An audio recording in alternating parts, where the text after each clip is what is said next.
پھر بھی قتل کر، اگر یہ دیوار کعبہ سے لپٹ بھی جائے تو ان کو پھر بھی نہیں چھوڑا۔ ان میں سے ایک کعب بن زہیر تھا۔ حضور نے خاص طور پہ فرمایا من لقی منکم کعب بن زہیر فلیقتلہ، تم میں سے اگر کوئی کعب بن زہیر کو ملے تو پھر فوراً اسے قتل کر دے۔ چونکہ یہ زمانہ نبوت کے ابتدائی ایام میں جب حضور علیہ السلام کی شانوں میں قصائد کہے جاتے اور عظمتوں کا بیان ہوتا، اور جنگوں کے مواقع پہ جب لشکر آمنے سامنے ہوتے تو یہ ہجوی اشعار پڑا کرتا تھا۔ تو آقا کریم علیہ السلام نے فرمایا کہ اس کو قتل کر دو۔ یہ بھاگ گیا، اس کے بھائی نے اس کو پیغام بھیجا، تو کتنی دیر تک حضور علیہ السلام کے غلاموں کی نگاہوں سے چھپتا پھرے گا؟ پورے جزیرہ عرب میں تجھے پناہ نہیں ملے گی اور وہ تجھے قتل کر دیں گے، لیکن میں تجھے کہتا ہوں کسی طرح سے خود حضور کی خدمت میں پہنچ اور اپنے گناہ کی معافی مانگ لے، تو مجھے امید ہے حضور معاف کر دیں گے۔ رات کا اندھیرا تھا، صبح کا وقت ظاہر ہو رہا تھا، حضور تشریف فرما تھے۔ یہ آ کے پاس بیٹھ گیا، چہرے پہ چادر اوڑی ہوئی، منہ چھپائے ہوئے، اور عرض کرتا ہے حضور اگر کعب بن زہیر کو ڈھونڈ لائے تو آپ اس کو معاف کر دو گے؟ حضور نے فرمایا کعب تو آ جو گیا ہے، جا میں نے معاف کر دیا۔ تو کعب جو اب حضرت کعب بن چکے ہیں، کہا عرض کی حضور جس زبان سے آپ کی ہجو کہا کرتا تھا کفارہ ادا کرنا چاہتا ہوں، اسی زبان سے آپ کا قصیدہ کہنا چاہتا ہوں۔ حضور نے فرمایا ٹھہر جو، ذرا ممبر بچ جانے دو۔ ممبر بچ گیا، مجمع لگ گیا، حضرت کعب ممبر پہ جلوہ فراز ہوئے اور انہوں نے اپنا وہ مشہور قصیدہ بانت سعاد پڑھا، جس میں انہوں نے کہا اتیت عند رسول اللہ معتذرا والعذر عند رسول اللہ مقبول، لوگوں میں اللہ کے رسول کی خدمت میں معافی مانگنے آیا تھا، مجھے یہاں آ کر پتہ چلا ہے نبی تو ہے ہی بڑا بندہ نواز۔ ان الرسول لنور یستضاء بہ مہند سیف من سیوف الہند مسلول، بغیر کسی شک کے، بغیر کسی شبے کے اللہ کے رسول صلی اللہ علیہ وسلم نور ہیں، اور ایسا نور جس سے پورا زمانہ چمک رہا ہے، ہندوستان کے لوہے کی تنی ہوئی تلوار ہیں۔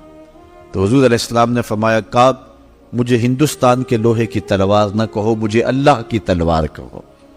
تو یہ حضور علیہ السلام نے خود اصلاح دی۔ تو جب یہ قصیدہ پڑھ چکے تو آقا کریم نے اپنی چادر اتاری اور حضرت کعب کو عطا فرمائی، ان کو بھی چادر عطا فرمائی۔ حضرت حسان بن ثابت رضی اللہ تعالی عنہ کو حضور نے دعا دی، جب وہ حضور کی شان لکھتے تو آقا کریم نے کہا اللہم ایدہ بروح القدس، اے اللہ جبریل امین سے ان کی مدد فرما۔ اسی طرح 34 لوگ تھے جو باقاعدہ حضور علیہ السلام کی حضور کے زمانے میں نعت خوانی کیا کرتے تھے اور حضور کے قصائد بیان کیا کرتے تھے۔ ویسے تو بہت سارے لوگ تھے، سال صحابی کی لبوں پر تذکرہ ہی حضور کا ہوا کرتا تھا، لیکن یہ خاص طور پہ حضور علیہ السلام کی مدح کیا کرتے تھے، اور حضور علیہ السلام کی مدح و ستائش کا سلسلہ حضور کے بعد بھی جاری ہے اور قیامت تک جاری رہے گا، بلکہ قیامت جب قائم ہوگی اور کائنات میں کسی کا ذکر باقی نہیں رہے گا، لیکن اللہ تعالیٰ جل شانہ اپنے محبوب پہ اس وقت بھی درود بھیج رہا ہوگا۔ اس لیے حضور کے ذکر کو علماء نے کہا کسی دور میں بھی فنا نہیں ہے۔ جب زبانیں جو ہے وہ بند ہو جائیں گی، جب اجسام موت کی آغوش میں چلے جائیں گے اور کائنات میں کوئی شخص نہیں ہوگا، تو اس وقت بھی حضور کے ذکر کا نغمہ موجود رہے گا، اور آقا کریم علیہ السلام کا تذکرہ نور اس وقت بھی جاری رہے گا۔ کائنات میں حضور علیہ السلام کے ذکر کی یہ خوشبو کراں تا بکراں پھیلی ہوئی ہے، اور کائنات میں کوئی گوشہ ایسا نہیں ہے جہاں حضور کا ذکر اور حضور علیہ السلام کا نام نہ لیا جا رہا ہو۔ گو کوئی شخص بھی حضور علیہ السلام کی عظمتوں کو بیان کرنے کا حق ادا نہیں کر سکتا۔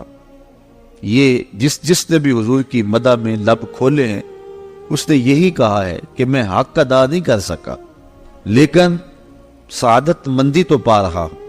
حضرت حسان بن ثابت رضی اللہ تعالی عنہ فرماتے ہیں ما ان مدحت محمدا بمقالتی لیکن مدحت مقالتی بمحمدی، لوگوں میں اپنے شعروں سے حضور کی تعریف نہیں کرتا بلکہ جب اپنے شعروں میں حضور کا نام ذکر کرتا ہوں تو میرے شعروں میں جمال پیدا ہو جاتا ہے، ان میں حسن پیدا ہو جاتا ہے، چونکہ سج جاتے ہیں شعر نام مصطفیٰ صلی اللہ علیہ وآلہ وسلم سے۔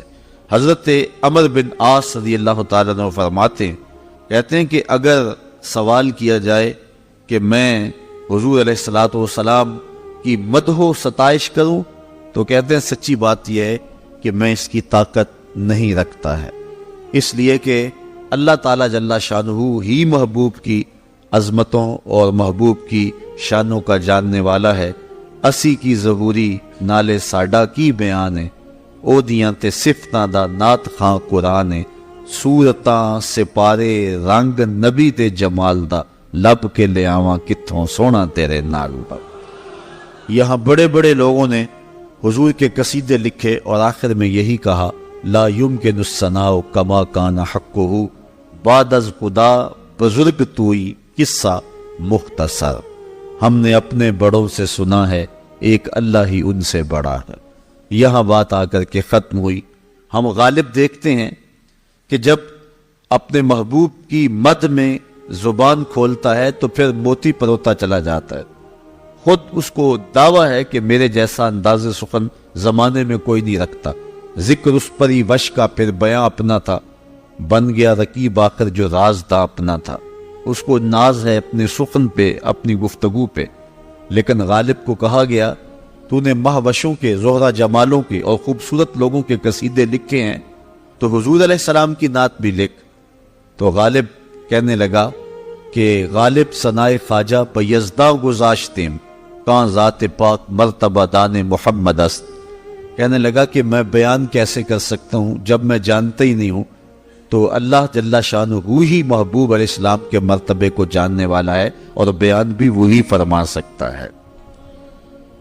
حضور کو اللہ تعالیٰ نے جو مرتبہ رفیع عطا فرمایا، جو شان و منزلت عطا فرمائی، حضرت شاہ ولی اللہ محدث دہلوی علیہ رحمہ فرماتے ہیں کہ آپ کے مادح کی آخری حد عجز ہے، یعنی کوئی شخص بھی حضور کی مد و ستائش میں لب کھولتا ہے تو بالآخر عاجز آ جاتا ہے اور کہتا ہے کہ یہ میرے بس کا روگ نہیں ہے۔ حضرت بایزید بستامی کہتے ہیں میں نے ایک دن روحانی طور پہ پرواز کی اور میں یہ چاہا کہ دیکھوں تو صحیح کہ حضور کی عظمتیں اور حضور کی رفتیں کیا ہیں، ان کا عالم کیسا ہے۔ تو کہتے ہیں میں نے معرفت کے سمندر میں غوطہ، جہاں میری منتہائے پرواز ہو رہی تھی اور آقا کریم علیہ السلام کی عظمتوں کا ابھی آغاز ہو رہا تھا، فائزہ بینی و بینہا الف حجاب من نور، میرے نقطہ انجام اور آقا کریم کی عظمتوں کے نقطہ آغاز کے درمیان 1000 نور کا پردہ تھا، اگر میں ایک قدم بھی آگے بڑھتا تو جل کے راکھ ہو جاتا۔ یہ ولیوں کا امام حضرت بایزید بستامی بیان فرما رہے ہیں، وہ بایزید بستامی جن کو یحییٰ بن معین نے لکھا حضرت اس شخص کی کیا شان ہے جس نے معرفت کے سمندر سے ایک جرعہ لیا، ایک گھونٹ پیا اور ایسا نشہ چڑھا کہ ابھی تک مستی نہیں اتر رہی۔ تو آپ نے جواب دیا میاں تو اس کا حال پوچھتا ہے جس نے ایک پیا اور ابھی تک نشہ نہیں اتر رہا، تو اس کا حال کیوں نہیں پوچھ لیتا جو پورا سمندر پی گیا پھر بھی ہوش میں پھر رہا ہے۔ یہ حضرت بایزید بستامی علیہ رحمہ کی ذات ہے، اور وہ فرماتے ہیں جہاں میری منتہائی پرواز تھی اور آقا کریم علیہ السلام کا بھی آغاز تھا، اس کے اور اس کے درمیان 1000 نور کا پردہ آ گیا۔ جس نبی کے نقطہ آغاز تک نہیں پہنچ سکتا، اس نبی کی رفتوں کا اندازہ اور اس نبی کی عظمتوں کو ناپ تولنا یہ کس کے بس کا روگ ہو سکتا ہے۔ حضرت ابو الحسن رفاعی ایک بزرگ ہوئے ہیں، وہ کہتے ہیں میں نے ایک دن روحانی طور پہ پرواز کی، حتیٰ سعدت تو فی الفوقانیات، یہاں تک کہ بہت اونچا چلا گیا۔ جب بہت اونچا چلا گیا تو ایک عرش آیا، دوسرا آیا، تیسرا آیا، 7 لاکھ عرش عبور کر گیا۔ آواز آئی ابو الحسن رفاعی کدھر آ رہے ہو؟ تو میں نے عرض کی مالک معراج کی رات جس عرش کی چھاتی پہ محبوب کے قدم آئے تھے میں اس عرش کی تلاش میں نکلا ہوں، تو آواز آئی ارجع لا وصول لک، ابو الحسن رفاعی پلٹ جاؤ، تم کروڑوں سال بھی پرواز کرو لیکن جس عرش کی چھاتی پہ محبوب کے قدم آئے ہیں وہاں تمہارا خیال بھی نہیں پہنچ سکتا۔ جس کے قدم اتنے اونچے ہیں اس کا سر کتنا اونچا ہوگا، کوئی حد ہے ان کے عروج کی، بالا غل اولاب کمال ہی، جو بلندیاں حضور کو نصیب ہوئی ہیں وہ حضور کا ہی مقسوم ہے۔ تو اللہ تعالیٰ نے وہ رفتیں عطا فرمائی، وہ شانیں عطا فرمائی۔ حضرت امام بوصیری فرماتے ہیں فَإِنَّ فَضْلَ رسول اللہ صلی اللہ علیہ وسلم لیس لہو حد فیعرب عنہ ناطقم بفمی، کہتے ہیں کوئی زبان سے کیا بیان کر سکتا ہے، حضور کے فضل و کمال کی تو کوئی آتی ہی نہیں ہے۔ لیکن آپ نے فرمایا دا ما متعتہ النصارى فی نبیہم وحکم بما شئت مدحا فیہ وحتکمی، فرماتے ہیں کہ جو نصارہ نے اپنے نبی کے بارے میں کہا کہ وہ ابن اللہ ہیں، اللہ کے بیٹے ہیں، کہا وہ نہ کہنا، اس کے علاوہ حضور کے لیے جو مرضی کہہ دے حضور اس سے بھی اونچے ہیں۔ اتنی شانیں اللہ تعالیٰ جل شانہ نے اپنے محبوب کو عطا فرمائی ہیں۔ ابن حاج نے ایک مقام پہ لکھا ہے کہ حضور علیہ السلام کی عظمتیں تو حضور کی عظمتیں ہیں، مدینہ المنورہ کی عظمتوں کی کوئی حد نہیں ہے۔ حضور کے شہر انور جس کو حضور کے قدموں سے لپٹنے کی سعادت کی وجہ سے یہ مرتبہ نصیب ہوا ہے کہ اس کے کمالات کی حد نہیں ہے، اور جہاں تک حضور علیہ السلام کی شان ہے تو اس کا تو احاطہ ممکن ہی نہیں ہے۔ اللہ اکبر۔ وہ کیا کسی نے کہا کہ کیا یہ کم ہے کہ تو محبوب خدا ہے، یہ کتنا بڑی سعادت ہے حضور علیہ السلام کی۔ تو آئیے آج ہم حضور علیہ السلام کی عظمتوں کا مختصر بیان جو ہے وہ سنیں گے اور اپنے قلب و نظر کی تزکیہ کا سامع کریں گے۔ علماء نے لکھا ہے کہ حضور کی شانیں سن کر جس شخص کے سینے میں ٹھنڈ نہیں پڑتی اس کے سینے میں دھڑکنے والا دل کسی مومن کا دل ہی نہیں ہے۔ یہ پکی بات ہے کہ غلام کو اپنے آقا کی تعریف سن کر کے خوشی ہوتی ہے، اور ہم حضور علیہ السلام کا ذکر سنتے ہیں تو تسکین پا جاتے ہیں اور قلوب راحت پاتے ہیں، اور جی چاہتا ہے کہ یہ نغمہ چھڑا ہی رہے اور محبت کی بولی بولنے والے اس سلسلہ محبت کو پھیلاتے ہی رہیں۔ اللہ تعالیٰ جل شانہ نے قرآن مجید میں ارشاد فرمایا تِلْكَ الرُّسُلُ فَضَّلْنَا بَعْضَهُمْ عَلَى بَعْضٍ مِّنْهُمْ مَنْ كَلَّمَ اللَّهُ وَرَفَعَ بَعْضَهُمْ دَرَجَاتٍ، یہ وہ رسول ہیں جن کو ہم نے ایک دوسرے پر فضیلت عطا کی۔ تِلْكَ الرُّسُلُ فَضَّلْنَا بَعْضَهُمْ عَلَى بَعْضٍ، ہم نے رسولوں کو ایک دوسرے پر فضیلت دی ہے۔ مِّنْهُمْ مَنْ كَلَّمَ اللَّهُ، ان میں سے کوئی ایسا بھی ہے جس سے اللہ نے کلام فرمایا، وَرَفَعَ بَعْضَهُمْ دَرَجَاتٍ، اور کوئی ایسا بھی ہے کہ جو درجوں میں سب سے اوپر چلا گیا۔ اور علماء فرماتے ہیں اس سے مراد میرے اور آپ کے آقا و مولا صلی اللہ علیہ وآلہ وسلم ہیں کہ جو درجہ کسی کو نصیب نہیں ہوا وہ حضور کا مقسوم ہے۔ ابھی اعلیٰ حضرت کا ایک شعر پڑھا جا رہا تھا، خلق سے اولیاء، اولیاء سے رسل، اور رسولوں سے اعلیٰ ہمارا نبی۔ تمام کائنات میں مخلوقات میں اولیاء افضل ہیں، اولیاء سے نبی افضل ہیں، نبیوں میں رسول افضل ہیں، اور رسولوں کے اندر امام الانبیاء حضور نبی رحمت کو فضیلت دی گئی ہے۔ تو کہا کوئی تو ایسا ہے جس سے اللہ نے کلام فرمایا، یعنی حضرت موسیٰ علیہ السلام، وَرَفَعَ بَعْضَهُمْ دَرَجَاتٍ، اور کوئی ایسا بھی ہے کہ جو درجوں میں سب سے اوپر چلا گیا۔ کوئی فلک تے رہ یار گیا، کوئی جا سدرہ تے ہار گیا، ایک کالیاں زلفاں والا سی جڑا عرش تو بھی لنگ پار گیا۔ تو درجوں میں سب سے اوپر جو شخص گیا ہے اس ذات کا نام، اس شخصیت کا نام محمد رسول اللہ صلی اللہ علیہ وآلہ وسلم ہے، اور ہمیں اس بات پہ فخر حاصل ہے کہ ہمارے نبی نبیوں کے امام ہیں۔ یہ سعادت مندیہ ہمیں عطا فرمائی گئی، آج ہمیں جو عزتیں دی گئی ہیں یہ حضور کے صدقے سے دی گئی۔ کنتم خیر امت، یہ مجھے اور آپ کو کہا گیا نا۔ ہم سوچیں کہ ہماری اوقات تھی کہ ہمیں یہ کہا جاتا، لیکن اصل شرف مکان کا نہیں ہوتا، شرف مکین کا ہوتا ہے۔ اس لیے حضور کے دم سے ہمیں یہ عزتیں نصیب ہوئی کہ ہم تمام امتوں سے افضل قرار پائے اور تھوڑا عمل بھی بہت سارا قرار پاتا ہے. یہ ماہ صیام لے لیجئے, ایک نفل پڑھو تو ایک فرض کا ثواب ملتا ہے, اور ایک فرض پڑھو 70 فرائض کا ثواب ملتا ہے. یہ کتنی کرم نوازیاں ہیں. حضور علیہ الصلوۃ والسلام کی امت کو عصر کے وقت پہ رکھا گیا ہے. حضور نے خود ارشاد فرمایا, ایک بندہ صبح سے لے کے ظہر تک مزدوری کرتا ہے, اس کو ایک کی رات ملتا ہے. دوسرا ظہر سے لے کے عصر تک مزدوری کرتا ہے, وقت تھوڑا ہے, اس کو بھی ایک کی رات ملتا ہے. اور تیسرا شخص عصر سے لے کر مغرب تک مزدوری کرتا ہے, اس کا وقت دونوں سے تھوڑا ہے, لیکن اس کو 2 کی رات ملتے ہیں. فرمایا پہلی مثال یہود کی ہے, دوسری مثال نصارہ کی ہے, اور تیسری مثال میری امت کی ہے کہ تھوڑے عمل پر بھی اجر بہت زیادہ رکھا گیا. اسی ماہ نور میں آنے والی بابرکت شب جسے لیلۃ القدر کے نام سے یاد کرتے ہیں, اس ایک رات کے بارے میں میرے رب نے کہا ہے کہ 1000 مہینے سے بہتر ہے. یہ اتنی عظمتیں دی گئی ہیں اس امت کو, یہ حضور کے صدقے عطا فرمائی گئی. تو کہا یہ رسول ہیں, ہم نے ان کو ایک دوسرے کے اوپر فضیلت دی ہے. ان میں سے کوئی ایسا بھی ہے کہ جو اللہ سے کلام کرنے کا شرف پاتا ہے, لیکن ایسا بھی ہے جو درجوں اور فضیلتوں میں سب سے آگے چلا گیا. حضور نبی رحمت صلی اللہ علیہ وسلم کی عظمتیں, حضور علیہ الصلوۃ والسلام کی رفعتیں, ان کا بیان چند ایک احادیث کی روشنی میں آپ کے سامنے رکھنا چاہوں گا. حضرت نبی رحمت صلی اللہ علیہ وسلم نے ارشاد فرمایا, ان اللہ اصطفیٰ کنانہ من ولد اسماعیل واصطفیٰ قریش من کنانہ واصطفیٰ من قریش بنی ہاشم واصطفانی من بنی ہاشم.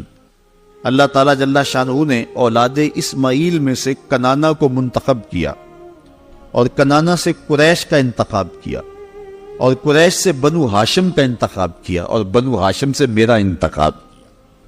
یعنی پوری کائنات کے اندر کنانہ افضل, کنانہ میں سے قریش افضل, قریش میں سے بنو ہاشم افضل, اور فرمایا بنو ہاشم میں اللہ نے میرا انتخاب فرمایا. یہ وہ قصیدہ ہے جو حضور نے اپنا خود بیان فرمایا ہے.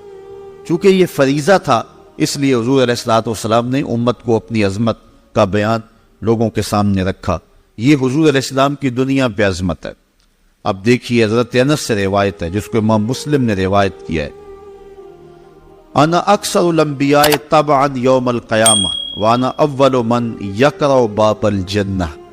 حضور نے ارشاد فرمایا کہ قیامت کے دن نبیوں میں سب سے زیادہ ماننے والے میرے لوگ ہوں گے.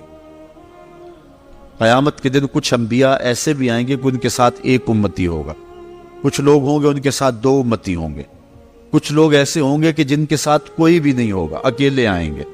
لیکن فرمایا کہ میں کثرت امت کی وجہ سے کل قیامت کے دن نبیوں میں فخر کروں گا.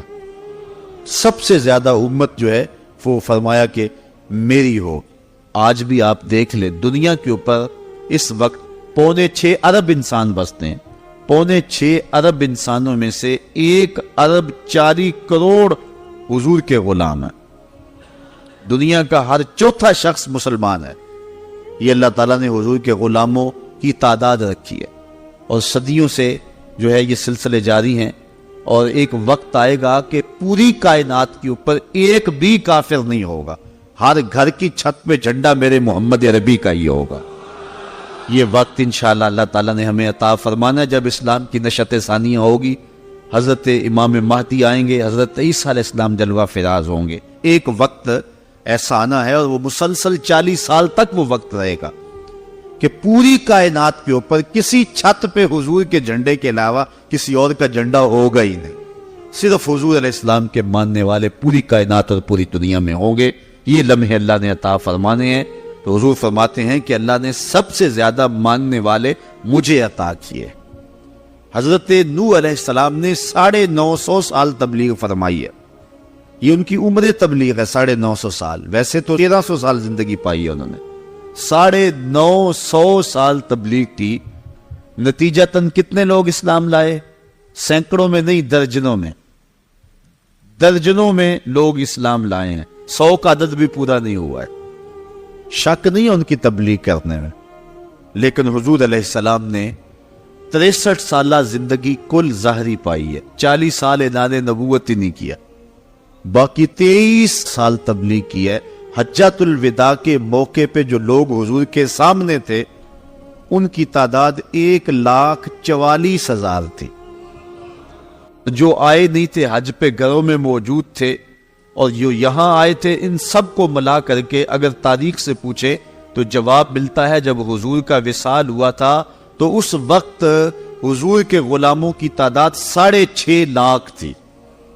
صرف 23 سالوں کے مختصر دورانیے میں لوگوں کے گلے سے کفر کی زنجیریں توڑ کر اسلام کے دامن میں داخل کیا۔ یہ حضور علیہ السلام کی شان ہے۔ اتنے تھوڑے اور قلیل عرصے کے اندر حفیظ جلندری مورخ اسلام تڑپ اٹھا۔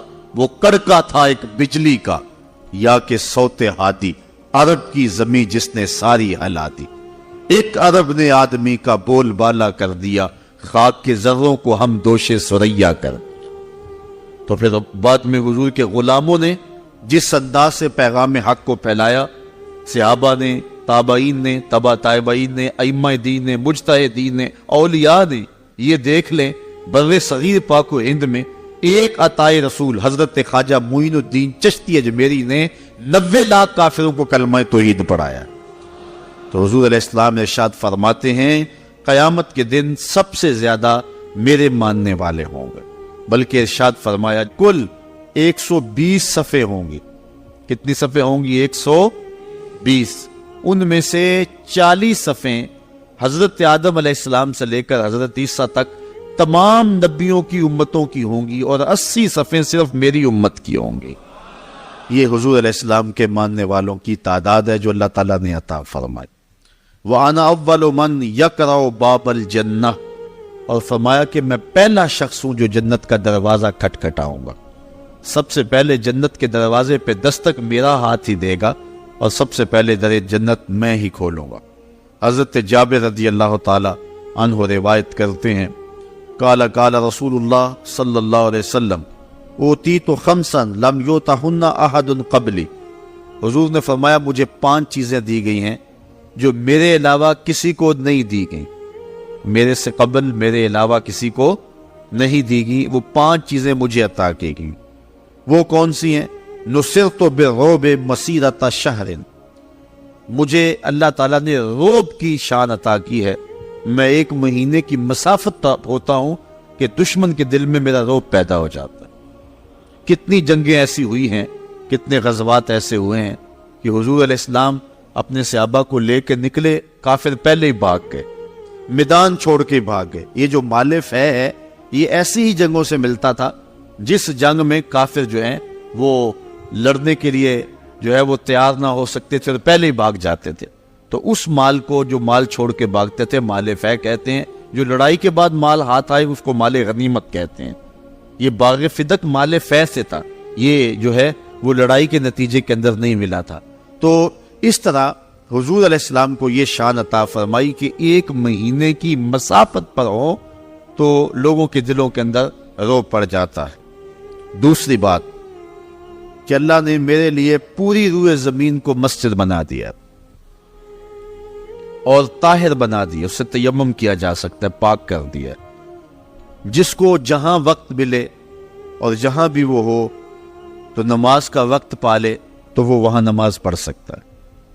اب یہ صرف حضور کی امت کو شان دی گئی ہے، اور یہ حضور کے قدموں کی برکت سے ہوا ہے کہ پوری دھرتی پاک کر دی گئی، ورنہ یہودی کو بھی عبادت کے لیے اپنی عبادت گاہ میں جانا پڑتا ہے، اپنے معبد میں جانا پڑتا ہے، عیسائی کو اپنے گرجا گھر میں جانا پڑتا ہے۔ آپ دیکھ لیں جتنے بھی ادیان ہیں، جتنے بھی مذاہب ہیں، ان کو عبادت کے لیے معبد میں، اپنی گرجا گاہ میں، اپنے کنیسہ میں اور اپنی عبادت گاہ میں جانا پڑتا ہے۔ لیکن حضور علیہ السلام کے قدموں کے طفیل پوری کائنات اور دھرتی کو یوں پاک کر دیا گیا۔ آپ کھیتوں میں کام کر رہے ہیں، نماز کا وقت ہو گیا، وہی مصلی بچھا کے نماز پڑھنے لگ جائیں، پوری دھرتی کو حضور کے قدموں کا صدقہ پاک کر دیا گیا۔ یہ شان حضور فرمایا مجھے دی گئی ہے، میرے علاوہ کسی اور کو نہیں دی گئی۔ تیسری بات وَأُحِلَّتْ لِيَ الْغَنَائِمُ وَلَا تَحِلُّ لِأَحَدٍ قَبْلِي، میرے اوپر مال غنیمت حلال کیا گیا ہے اور میرے علاوہ کسی پر یہ مال حلال نہیں کیا گیا تھا۔ تو یہ حضور علیہ السلام کا تیسرا خاصہ ہے جو حضور کو عطا کیا گیا۔ چوتھی چیز وَأُوتِيتُ الشَّفَاعَةَ، اللہ تعالیٰ نے مجھے شفاعت کا حق دے دیا ہے۔ اب یہاں سنو، تمہیں ٹھنڈ پڑ جائے گی، ویسے تو ماشاءاللہ اتنی کثرت کے باوجود حال میں ویسے ٹھنڈک ہے، لیکن یہ جملہ جب سنیں گے تو ٹھنڈ جو ہے وہ روح تک اترے گا۔ حضور علیہ السلام نے ارشاد فرمایا اللہ تعالیٰ نے ہر نبی کو دعا کا کوٹا دیا ہے، ایسی دعا کا جو بہر صورت قبول ہوگی۔ ایک دعا ایسی دی ہے جو کسی صورت میں بھی رد نہیں ہوگی، ہر صورت میں قبول ہوگی۔ ہر نبی کو اللہ تعالیٰ نے ایک ایسی دعا عطا فرمائی ہے، اور ہر نبی نے دعا کا وہ حق دنیا پہ استعمال کر لیا۔ نبی نے وہ دعا مانگ لی اپنی امت کے لیے، اپنی قوم کے لیے، اپنے لیے۔ جو دعا کا خاص حق دیا گیا تھا ہر نبی نے وہ حق استعمال کر لیا۔ حضور فرماتے ہیں کہ اللہ نے وہ حق مجھے بھی دیا لیکن میں نے استعمال نہیں کیا، میں نے قیامت کے دن کے لیے بچا کے رکھا ہوا ہے۔ دنیا کے اوپر امت سہلے تکلیفیں، دکھ برداشت کر لے، مصیبتیں دیکھ لے، سب کچھ ہو، لیکن فرمایا میں نے حق قیامت کے لیے بچا کے رکھا ہے، میں شفاعت کر کے اس حق کے ذریعے سے امت کو جنت میں لے کے جاؤں۔ اللہ اکبر۔ اب دیکھیے کیسا پھر منظر ہوگا، اعلیٰ حضرت کا انداز دیکھیے، پیش حق مجدہ شفاعت کا سناتے جائیں گے، آپ روتے جائیں گے، سب کو ہنساتے جائیں گے۔ وسعتیں دی ہے خدا نے دامن محبوب کو، جرم کھلتے جائیں گے اور وہ چھپاتے جائیں گے۔ حضور علیہ السلام سر انور رکھیں گے پیشانی سجدے میں، آواز آئے گی ارفع راسک یا محمد صلی اللہ علیہ وسلم سل توتا واشفع تشفع، محبوب سر انور کو اٹھائیے، جو مانگو گے دیں گے، جس کی سفارش کرو گے قبول کریں گے۔ حضور علیہ السلام سر اٹھائیں گے اور کیا کہیں گے؟ اللہم امتی امتی، اے اللہ میری امت کو بخش دے۔ اللہ تعالیٰ جل شانہ ارشاد فرمائے گا کہ محبوب جس کے سینے میں رائی کے دانے کے برابر بھی ایمان ہے میں نے اس کو بھی بخشا۔ پھر حضور سر انور سجدے میں رکھ دیں گے، پھر یہی آواز آئے گی، پھر کہا جائے گا محبوب جس کے سینے میں رائی کے دانے سے بھی کم ایمان ہے میں نے اس کو بھی بخشا۔ حضور پھر تیسری مرتبہ سر سجدے میں رکھ دیں گے، تو اللہ تعالیٰ فرمائے گا محبوب سر انور اٹھاؤ، جو کہیں گے مان لیں گے، جو سفارش کرو گے قبول کریں گے۔ تو حضور پھر کہیں گے اللہم امتی امتی، تو اللہ تعالیٰ فرمائے گا محبوب جس کے سینے میں رائی کے دانے سے کم، اس سے بھی کم، اس سے بھی کم ایمان ہے میں نے اس کو بھی بخشا۔ حضور فرماتے ہیں میں پھر چوتھی مرتبہ سجدے میں سر رکھ دوں گا۔ بخاری میں روایت ہے، حدیث شفاعت اسے کہتے ہیں، حضور علیہ السلام چوتھی مرتبہ سجدے میں سر رکھ دیں گے۔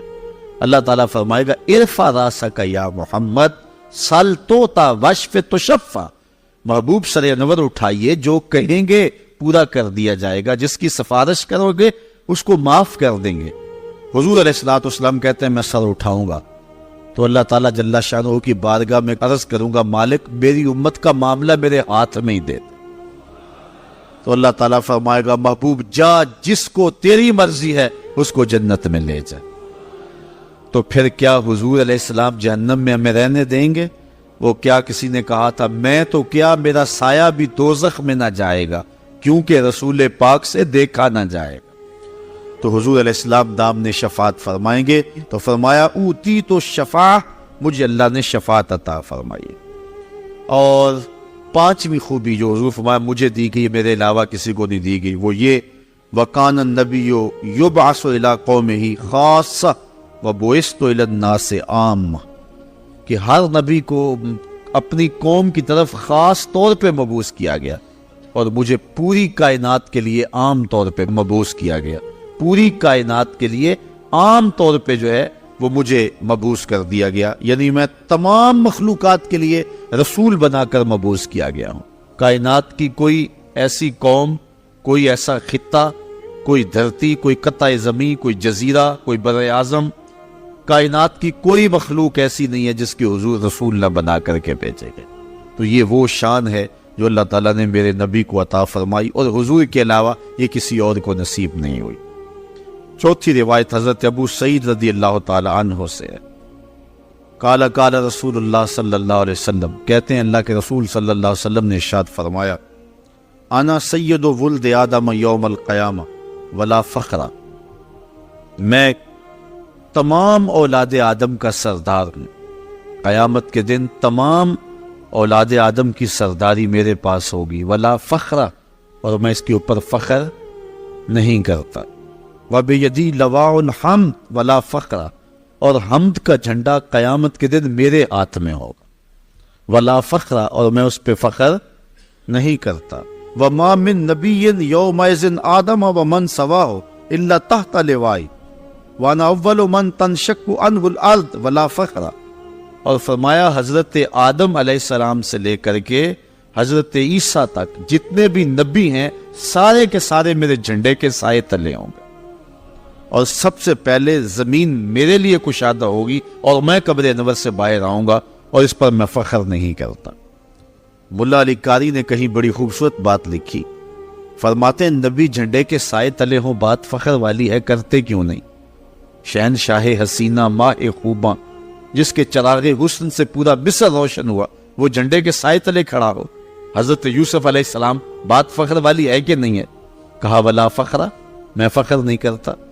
پاؤں کی ٹھوکر سے مردے کو زندگی دینے والے حضرت عیسیٰ جھنڈے کے سائے تلے کھڑے ہوں، بات فخر والی ہے کہ نہیں ہے؟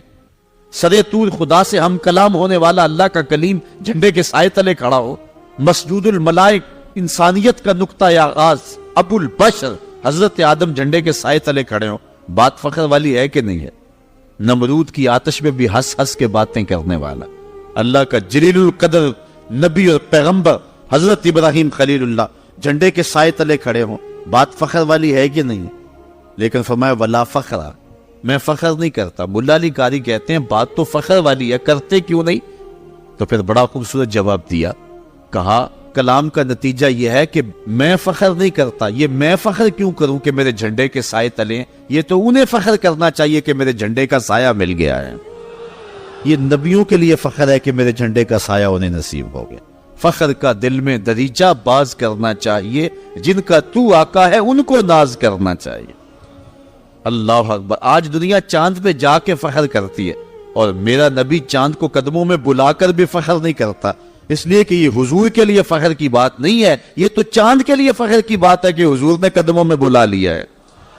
اس لیے فرمایا سارے نبی میرے جھنڈے کے سائے تلے ہوں گے۔ یہ شان ہے ہمارے آقا کی، یہ رفعت ہے ہمارے آقا و مولا کی، یہ حضور کی عظمت و رفعت ہے۔ اسی لیے اعلی حضرت فرماتے ہیں سب سے اعلیٰ و اولا ہمارا نبی، سب سے بالا و والا ہمارا نبی، خلق سے اولیاء، اولیاء سے رسل اور رسولوں سے اعلیٰ ہمارا نبی۔ سب سے اونچی شان اگر کسی کو عطا کی گئی ہے تو وہ میرے اور آپ کے آقا و مولا کو عطا کی گئی۔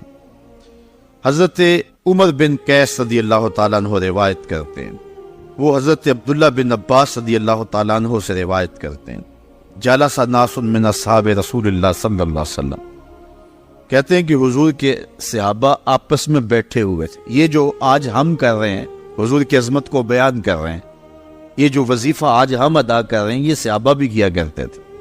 تو صحابہ بیٹھے ہوئے تھے اور کہتے کیا ہیں کہ فخرج حتی اذا دنا منہم، یہاں تک کہ حضور تشریف لائے اور حضور صحابہ کے قریب ہو گئے۔ سامعہم یتذاکرون، تو حضور علیہ الصلوۃ والسلام نے ان کے کلام کو، ان کی گفتگو کو، ان کے مذاکرے کو سنا۔ قال بعضهم ان اللہ اتخذ ابراہیم خلیلا، ایک نے کہا حضرت ابراہیم کی بڑی شان ہے، وہ اللہ کے خلیل ہے، بہت بڑی سعادت مندی ہے، اللہ نے خلت کا تاج انہیں دیا ہے، ان کو اللہ نے اپنا خلیل بنایا، بڑی شان ہے، بڑی عظمت ہے۔ اللہ کے لیے، اس کے دین کے لیے جو قربانی انہوں نے دی، بیٹے کی گردن پہ چھری رکھنا تماشا تو نہیں ہے، بیوی بچوں کو وادی غیر ذی زرع میں چھوڑانا کوئی مذاق تو نہیں ہے، پھر جلتی ہوئی آگ کے شعلوں میں اس کی رضا کے لیے پھلانگ جانا، یہ کوئی جو ہے وہ دل گردے کی بات ہے، ایسے تو نہیں ہوتا ہے۔ تو کہا کہ بڑی شان ہے یار حضرت ابراہیم علیہ السلام کی کہ اللہ نے انہیں اپنا خلیل بنایا۔ وقال آخر، اور دوسرے نے کہا موسیٰ کلمہ تکلیما، یا شان حضرت موسیٰ کی کون سی تھوڑی ہے، رب نے ان سے کلام کیا ہے۔ یہ شرف پایا ہے کہ انہوں نے اللہ تعالیٰ جل شانہ سے کلام کیا ہے۔ تو یہ کتنی شان ہے ان کی کہ وہ کلیم اللہ ہے۔ وقال آخر، تیسرا بولا فعیسیٰ کلمۃ اللہ و روحہ، اور حضرت عیسیٰ اللہ کے کلمہ ہیں اور اللہ نے اپنی روح ان کے اندر پھونکی ہے اور انہیں بن باپ کے پیدا کیا ہے۔ کتنی شان ہے، کتنی عظمت ہے، روح اللہ ہے۔ وقال آخر، چوتھے نے کہا آدم اصطفاہ اللہ، کہ حضرت آدم علیہ السلام کا اللہ نے انتخاب کیا ہے۔ اللہ تعالیٰ نے انہیں انسانیت کے باپ بننے کا شرف دیا، انہیں ابو البشر بنایا، انسانیت کا نقطہ آغاز ہیں، اور فرشتوں کی جبین نیاز ان کے حضور جگائی گئی۔ بڑی شان ہے۔ یہ صحابہ گفتگو کر رہے ہیں، حضور علیہ السلام بھی پاس اس گفتگو کو سماعت کر رہے ہیں۔ جب صحابہ نے گفتگو کر لی، فخرج علیہم رسول اللہ صلی اللہ علیہ وسلم، تو حضور تشریف لے آئے، حضور علیہ السلام ان کے بالکل قریب آ گئے۔ وقالا، اور ارشاد فرمایا قد سمعت کلامکم وعجبکم، میں نے تمہاری گفتگو بھی سنی اور گفتگو پر تعجبی انداز بھی سنا۔ یہ نبی کی شان بیان کر رہے ہیں اور اس پہ خوشی سے تعجب کر رہے ہیں صحابہ، یار کیا شان ہے حضرت ابراہیم کی، کیا عظمت حضرت موسیٰ علیہ السلام کی، یہ جو تعجب تھا۔ تو کہا میں نے تمہارا کلام بھی سنا اور تمہارا تعجب کرنا بھی سنا۔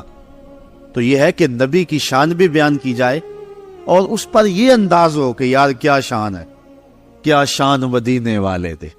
یہ عظمت، یہ انداز، یہ طرز تکلم یہ صحابہ کا رہا ہے۔ تو حضور نے فرمایا کہ میں نے سمعت کلامکم وعجبکم، تمہارا کلام کرنا بھی سنا اور ان شانوں پر تمہارا تعجب کرنا بھی سنا۔ اور پھر فرمایا ان ابراہیم خلیل اللہ، بے شک ابراہیم اللہ کے خلیل ہیں۔ تم نے جو کہا واقعی وہ اللہ کے خلیل ہیں۔ ہوا کذالک، ایسے ہی ہے، اس میں کوئی شک نہیں ہے۔ وہ موسیٰ نجی اللہ، تم نے کہا کہ موسیٰ نجی اللہ ہے، وہ ہوا کذالک، ایسے ہی ہے۔ وہ عیسیٰ روحہ و کلمتہ، وہ ہوا کذالک، تم نے حضرت عیسیٰ کے بارے میں کہا کہ وہ روح اللہ ہیں اور کلمت اللہ ہیں، ہوا کذالک، ایسے ہی ہے۔ وہ آدم اصطفاہ اللہ، وہ ہوا کذالک، تم نے کہا حضرت آدم کا اللہ نے انتخاب کیا ہے، بالکل ایسے ہی ہے۔ یہ حضور نے بیان فرمایا جو تم نے نبیوں کے بارے میں کہا سچ کہا، تمہارا کلام بھی سنا، تمہارا تعجب کرنا بھی سنا، بالکل ایسے ہے۔ اللہ نے انہیں بڑی شانیں دی ہیں۔ لیکن پھر حضور نے فرمایا الا وانا حبیب اللہ، اور صحابہ سن لو میں اللہ کا حبیب ہوں، ولا فخرہ، اور میں اس پہ فخر نہیں کرتا، وانا حامل لواء الحمد یوم القیامہ، میں قیامت کے دن حمد کا جھنڈا اٹھانے والا ہوں۔ اور آگے فرمایا تحتہ آدم فمن دونہ، آدم علیہ السلام اور ان کے علاوہ جتنے بھی نبی ہیں جن کا تم ذکر کر رہے تھے، یہ سارے کے سارے میرے جھنڈے کے سائے تلے ہوں گے۔